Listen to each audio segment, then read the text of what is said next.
Hi, welcome to another episode of Flowing Friday.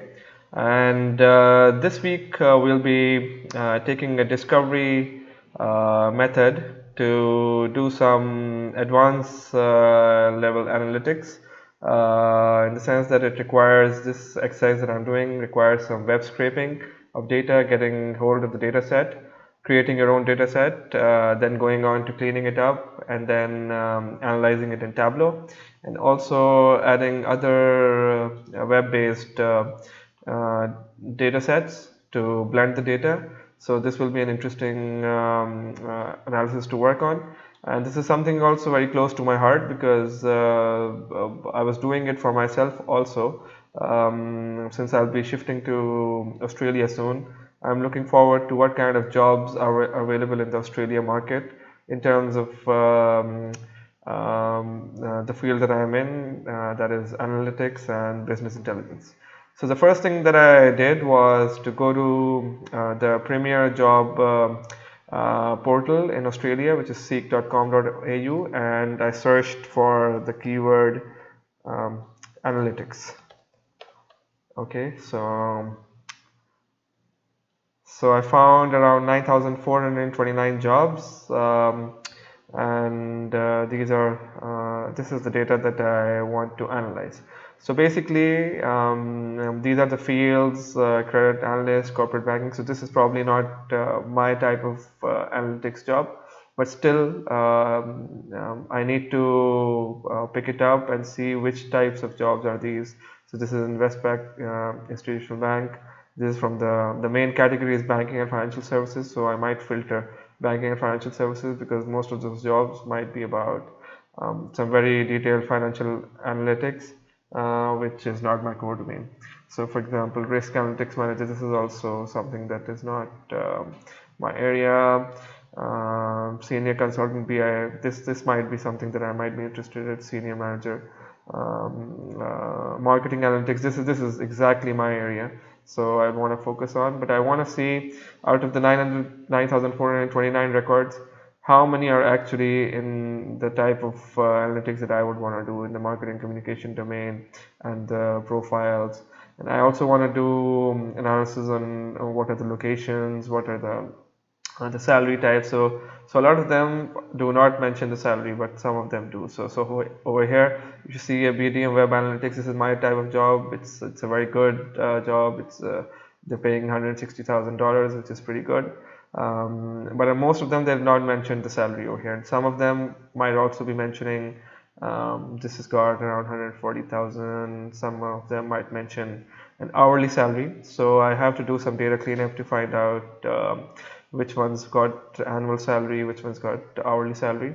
So the first thing I did about the web scrape is that I used an off-the-shelf product, which is import.io. It has a free trial version and a free version which lets you scrape 500 pages for free. So since I've got 9,400 records, and this has got 20 jobs on one page, so I'm expecting something like 450, 470 pages to be scraped, each of which will have 20 jobs. So I'll be able to scrape all the 9,429 jobs. Anyway, so I've already done the scrape part of it, and I won't go into the detail how I went into import.io. They have tutorials, I followed those. It follows through all of the pages that I did. In fact, I think I followed around 408 pages, something like that, and I scraped all of them, and then I brought the Excel file, the CSV file, into Tableau, and these are the fields that I actually brought back from the database. So if you see, this is the name of the job. This is the company which is offering that job. This is the category. This is the raw text. In the future, I'll also do an analysis of when you actually go into these jobs. This is a very small text. There is a more detailed text which you get about the role, what type of expectations you'll have. I'll do a more detailed analysis of these pages. I've also done a scrape of these pages, and I'll be doing some text mining to get out some keywords and see what kind of keywords are appearing more often and do some analysis on it, but that's for a separate tutorial. But right now I'm only looking at the summary statistics. This has got some interesting analysis points, metrics that I can work on. So let's see what I've got. So first of all, I've got the benefits. The scrape that I did, the number of records that I found were 8,700, so which is good enough, quite close to 9,400. At that time when I was doing it, they had 8,800 or 900 records, 8,700 representatives. So the analysis that I'm doing is based on averages, so 8,700 is pretty representative sample, good enough sample. The fields that I've got is the location, is the city name. This is the key text. If you saw the summary text over there, then there's the job category 1, and then there's the job category 2. So this is the first level, higher level category of the job, or the type of job, and then this is the second level category of the job. I didn't do too much analysis on the secondary categories, but I still did some analysis on the first level category. So I also took in the list time. It's not so important because I saw that the data that they have is only for the last 30 days. So if I had something like a historical trend of maybe 1 or 2 years, I could have done what kind of time series, what kind of jobs are appearing in which season, a seasonal analysis. I could have done that. Then I'll talk about the salaries. This requires some data manipulation and a bit of data cleanup. I'll talk about that as we go along. Then these are some calculations. I'll talk about these when I get along with this. So let's try to see the first report that I generated. These are the top companies hiring. So I see that out of all the jobs, Hudson's got, as a company, Hudson's got the largest number of analytics jobs being posted in the last 1 month. They've got 104, but still they only represent around 1.2% of the total jobs available. So in this analysis, you're actually seeing that only the top 10 companies by the number of records. So this is where I created the filter, but this number is actually a calculation which is a fixed calculation, because this is showing these 104 records out of 8,700 records. So it's taking a fixed calculation. I'll show you what it's actually taking. Ratio of total jobs. So if you see, this is a very simple calculation. This is some number of records. So this part of it is just taking what is in the view, and then it is doing a sum of a fixed calculation, which is just the sum total of the total records in the database. So this will amount to 8,700 for each row, and this will be variable, and divide this by 104, and so we'll get the ratio so even though Hudson is the largest, it only represents around 1.2% of all jobs. There are also some private advertisers which I've removed. I've filtered them out. Then there is Chandler. So looking at the top 10 recruiters or the companies which have got analytics job, what I can do is I can get in touch with these recruiters and try to market myself better for these top 10 recruiters, because I know that these are the guys who have got more jobs in the analytics domain. So I need to be sure that I have got good networking with the guys over here, the recruiters who are working on the analytics jobs, and if I need to be focusing on something, this is where I should start. So this is taking into account the company, which we saw the company. This is here, it's Westpac Institutional Bank. So Hudson, if Hudson was posting this job, Hudson would be the name over here. You don't see it over here. Anyways, let's go on. And okay, so the next thing that I wanted to look at was the top categories. So it doesn't come as a surprise that most of the jobs in the analytics domain fall in the information and communication technology domain. and then there's marketing communication. This is interesting because this is my field of area. This is my area of operations. This is where I've been working on in the past, and I'd like to focus on over here. And taking into account that information and technology is also constitute a big portion of the pie, I need to focus my energies over here. And here also, if you can see, information technology represents 24% of all jobs in the analytics domain. Marketing communication are 11%, 11%, and accounting also 10.69%. So I need to be focusing on these top 3 or 4 5 categories if I want a job in the analytics domain, and I need to tailor my CV for these domains. I need to do projects. I need to show because more and more jobs in the analytics domain will be coming up for these. So I need to tailor my CV and my experience for these job categories. Okay. Let's look at what kind of jobs are popular in which city. Obviously, Sydney is going to be the best, top of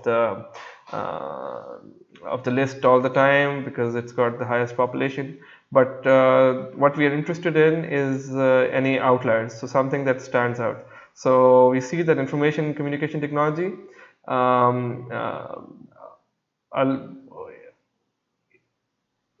Sydney is almost equal to its average, its overall average for information communication technology. But for marketing and communication, it is much better than its overall average.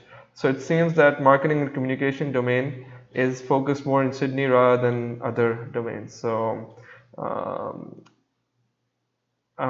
okay, so what I also did over here is that I'm only looking at the top 5 locations. So if I take a look at the locations, there are some weird locations, Adelaide Hills and Barossa, which are pretty much near to Adelaide. I could have taken them as an Adelaide and did some number crunching, but there's so few records for these. Let me show you how many records are there. There's only 7 out of the 8,700 jobs, and only 7 jobs in Adelaide Hills and Barossa. So it didn't make sense for me to clean up this data. So I'm only looking at the top 5. When I'm looking at the job category by city, I'm only looking at the top 6 cities in terms of number of records that I find. Rest of them I've just filtered out in this domain. And I'm also looking at only, I think, the top 10 job categories also, because in fact, a few of them, for example, mining and stuff like that, there are so few jobs, and they were all probably focused in a couple of cities. So I just filtered them out just because I realized that there's so few jobs and just tailored to a couple of cities. So I didn't want to have a look at them. So if you look at government services, this stands out that if I want a job in the government sector, makes sense completely to focus on Canberra and the Capital Territory. But it's interesting that Melbourne is not far behind. For government and defense jobs, Melbourne is almost follows its own average for the whole data set, but Sydney is far behind. So it could be that Melbourne also has some linkage with the government and defense industries. So this is where we are. So when we talk about these, I think if I were to focus on my energies on Sydney only, these are the categories that I should focus on because they're more than average. Their averages are higher for Sydney than for other cities. Sales and marketing seem to be huge. Okay. So now let's look at the annual salary by category. So here I have to do some kind of data cleanup. So I'll walk you through the type of data cleanup that I had to do. Let's see what we are looking at over here. So if you were to see the benefits, this is the field which actually has the data for the salaries. So if you see, there are quite a few types of data which is here available here. It starts from 1 year contract, 5 weeks, 60,000, 80,000, 90,000. So if you were to actually divide it, only filter it by the companies which are only providing an annual salary, what I did was I did some um, I did a little bit of regex. So I'll show you the salary extract from here. So if I see, okay.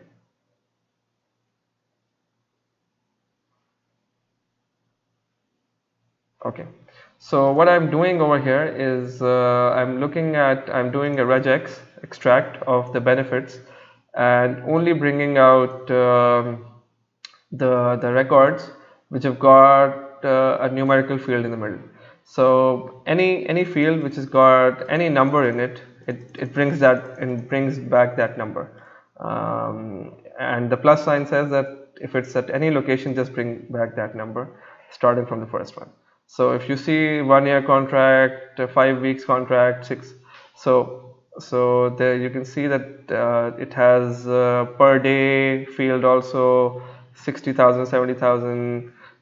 There are 100,000. Then there is, if you see, there is records for 23 per hour and 55, maybe 60 to 70K also. So all of them have been, so something like 60 to 70K and 55,000 over here. It brings back the same 55. So if you see over here, if it's 60K or 55,000, it's still bringing back 55 and 60 from this regex expression is just bringing those numbers back. And then on top of that, I had to build salaries annual cleanup filter. So this is actually a very simple calculation. I looked at all the filters and try to see if they have a per hour, per hour, daily. So if they're not in any of these, if the data does not have any of these, then I'd consider them to be an yearly salary. So if I put this on filter and I put it in all annual salary mentioned, okay, so it filters for the per hour, per day, all of that. So there are quite a few nulls over here now, and nulls I can filter anyways. So it's very easy to filter the nulls for salary extract. So nulls I can filter. Okay, so let's also look at all these numbers. So some of the numbers, they're very small. So if you were to see 1 to 17, they cannot be an annual salary for this field. There's nothing with regards to 1 to 17 which can be there. So I filter this out also manually. 50, I don't know what it means, so I can filter it out. So this requires a bit of time consuming. This is a little time consuming, but as you can see, most of these are actually just the annual salaries. So if you see over here, most of them are, in fact all of them are annual salaries.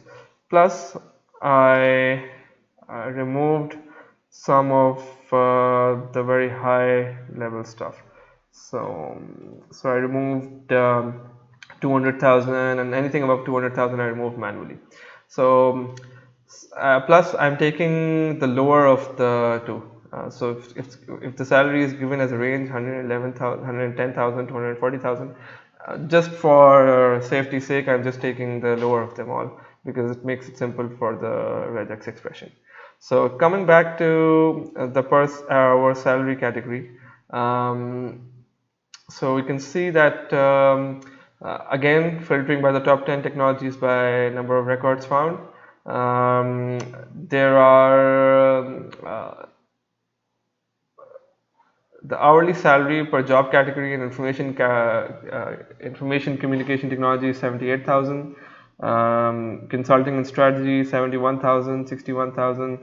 But this also mentions the number of records for where the salary is mentioned. So information technology, 32 jobs have their salaries mentioned. So this 78 is an average of the salaries of these 32 jobs. Likewise, so for example, accounting and information technology have a large number of records. Administration and office supplies also has a large number of records. Let's look at marketing and marketing communication also. Not too bad. So these are representative samples, not too small for us to take these numbers lightly. So it seems like these numbers are pretty accurate in terms of the average salaries that you might be expected to get. So information technology and communication stands out at the top. Consulting and strategy also. So seems like these are the areas that I should focus on. It's interesting that marketing is quite bottom, low in the domain. Maybe a lot of jobs posted for marketing did not have annual salaries, or maybe they had hourly salaries.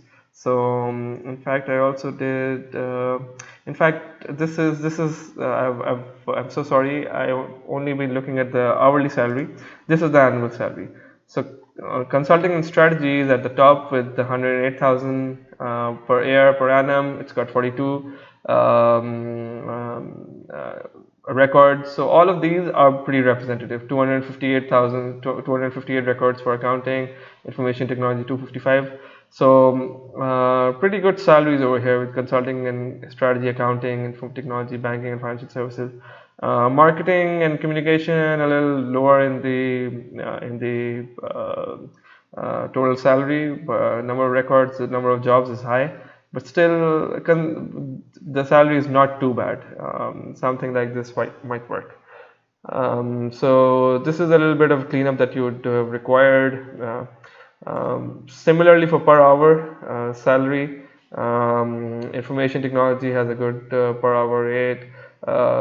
It seems like accounting has a lot of jobs in the per hour category. So part-time work, per hour work, casual work has information technology and accounting have a large number of people who are there. Marketing and communication don't have too many people. Most of the jobs seems like they're full-time jobs. So let's now look at a new interesting data set, which is cost of living and salary. So here I did something very interesting. I wanted to see the. In fact, let me just let me just do this first. So. So on the map we can see how many jobs are available, what kind of jobs are there. So in Sydney, out of the 8,700 jobs, 4,000 jobs are in Sydney area, which represent around 45.97% of the total jobs, and the average salary is 91,843. So previously we were looking at the annual salary as broken down by the job category. Now we are looking at the annual salary broken down by the city. So it seems like Sydney has the highest average salary, okay, and also the highest number of jobs are also available in Sydney. So this analysis was also very simple based on the similar data. We have the cities, we have the filters are same that I used for the previous data set, where I'm only looking at records which only have the annual salary mentioned in them. Okay, so here is an extended version of that, looking at the annual salaries for the cities as a ratio of cost of living index. So the cost of living index is not part of our data set included in seek.com.sa, and it's actually pretty simple to get that data into Tableau. I'll just give you a small example of showing that. So for example, this I found on Wikipedia of the population cost of living in Australia. So this is cost of living for Australia and New Zealand. So Sydney is at the top, no surprises over there. So I've just copied this data set. Let me show you in another Tableau session. So if you come over here to a Tableau sheet, I don't want to paste in that. If you paste Control V, paste the data set over here and go back to data source, you can see that uh, the data has been pasted. So there are some null values over here. We can ignore them because we've got the data over here. We have the correct data in this location. We just need to rename this to city, break it down, maybe put a custom split. Sorry. In fact, a regular split will do also. So it's broken down the cities, and then I think the first number is the one we are interested in, and this represents the cost of living index for that city, with I think New York as the base station. So we can bring it here, and if F3 these two fields are the most important one. We've also got the split, so we can replace it by F2. So we've got the city over here. It's got some New Zealand cities also, but these are the two fields that we are interested in. And I'll go back to where we started. So here I brought back the data into the same sheet, and I've renamed the city to location, because that is the name of the field which has the city in my primary data set. So I wanted to blend this data with that primary data set, and I changed it from city to location. And then I brought back the cost of living index to the average cost of living index to the y-axis, and annual salary from the main data set to the x-axis, and made this graph and added location to the details shelf, and added some colors and everything, and added a nice little tooltip to show some additional data. I edited the tooltip to show that Sydney, with a population of 5 million, has an average salary of 91K. So I haven't talked about the population in this sheet. I'll talk about it in the next sheet also, but that is the third data set, which it's the same thing that I did with the population data set. I went into Wikipedia and the list of cities in Australia by population, copied this, brought it back to Tableu as a new data set, and just changed the city name to location, did some data cleanup, and I got the population from here. So I brought back the population into the color shelf. So that's how I'm able to show that Sydney, with a population of 5 million, has an average 91K and cost of living 86. Okay, so what this graph tells me is that even though the cost of living in Sydney is high, the salaries are also high. While in Melbourne, the cost of living is low, but the salaries are also low. And the difference in the population is not that great. So when I'm looking at the competition, that how much competition I might face, which is a function of the population, I might be tempted to go to Sydney because the salaries are higher, the competition might be higher, but also the number of jobs are also higher. So this graph takes into account that population data and the number of jobs available in each city. So it seems like Sydney has got a population of 30% of all of Australia, but the number of jobs available in the analytics domain, they are around 50%. So it's a no-brainer that we should visit Sydney and try to find a job over there, because the chances of finding a job in Sydney as a percentage of all of the cities, Melbourne's got 28% of the population, but only 27% of the jobs. So if I were to look at only competition, Sydney stands out heads and tails above all of the other cities. Well, in fact, the smaller cities, they have got a very bad reputation. Adelaide's got a considerable population, but the number of analytics job, it's very low. So this is the data set. I've published this data set to Tableau Public, and you can check it out. I've also included a link to it in the notes. Thank you so much.